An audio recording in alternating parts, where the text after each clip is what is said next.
Hello，大家好。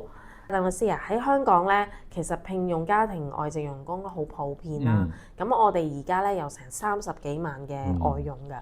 咁遇上外傭，即係我哋講俗稱嘅工人姐姐有病，尤其是大病，工人姐姐自己梗係有壓力啦。咁呢個時候其實做僱主都唔容易㗎喎。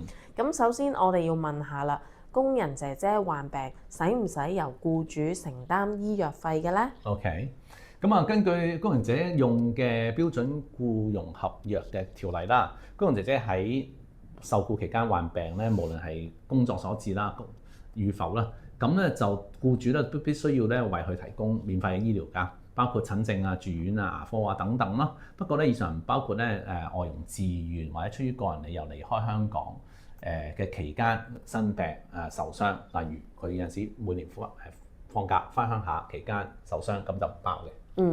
咁僱主咧其實一般都會幫僱傭咧買呢個勞工保險啦。咁、其實係咪可以保障到外傭嘅醫藥費咧？就應該就唔全面嘅。咁買呢個勞工保險咧係強制性要求嚟嘅。只要保障到工傷同埋指定職業病啦，咁但係單靠勞保應該就唔足夠嘅。最好咧就係買多份外傭嘅綜合保險啦，咁嘅大小病都有得索償啊嘛。咁好啦，我問一個實際啲嘅問題。咁、其實工人姐姐如果病，應該去公立醫院定係私家醫院呢？呢個都係經常有嘅問題嚟嘅。咁你問我咧，我就會話，如果傷風感冒咁樣咧，我就會去即係街坊嘅私家診所啦，就最方便啦，又唔使排隊，慳翻輪候時間，翻屋企休息，快啲好翻，快啲幫手做家務啊嘛。如果唔買保險嘅幾百蚊，買咗保險咧就補貼少少都 OK 啦。咁如果工人姐姐有嘅係長期病或者大病嘅話咧，一般咧就可能要到公立醫院咧就比較實際啲啦。因為工人姐姐其實有香港身份證啦，咁佢享受同本地居民一樣嘅公共醫療嘅福利。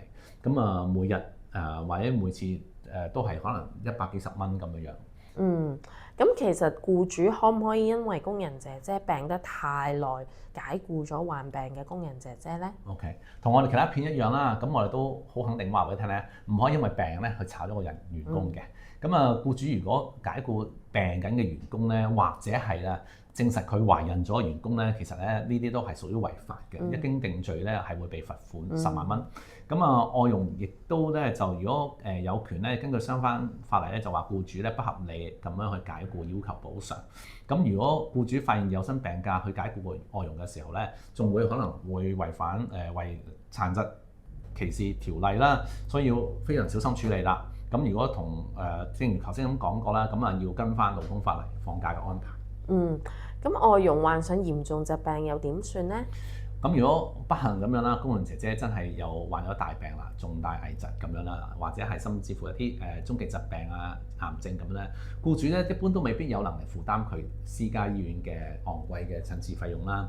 可能就工人姐姐要去公立醫院啦，或者可能考慮咧翻去佢自己原居地治療啦。因為其實我哋見到好多案咧，工人姐姐自己都未必想留喺香港醫治嘅，可能想翻屋企養病啦。建議所以雙方咧，僱主同僱員可以溝通一下。但係要簽翻份文件，確保雙方嘅利益啊嘛。大家如果咧有咩僱傭嘅問題啊、請姐姐嘅問題啊、法律問題啊，都可以問我哋嘅。咁咧今日咧同大家分享到呢度，多謝大家收睇我哋嘅 channel，多謝大家，拜拜。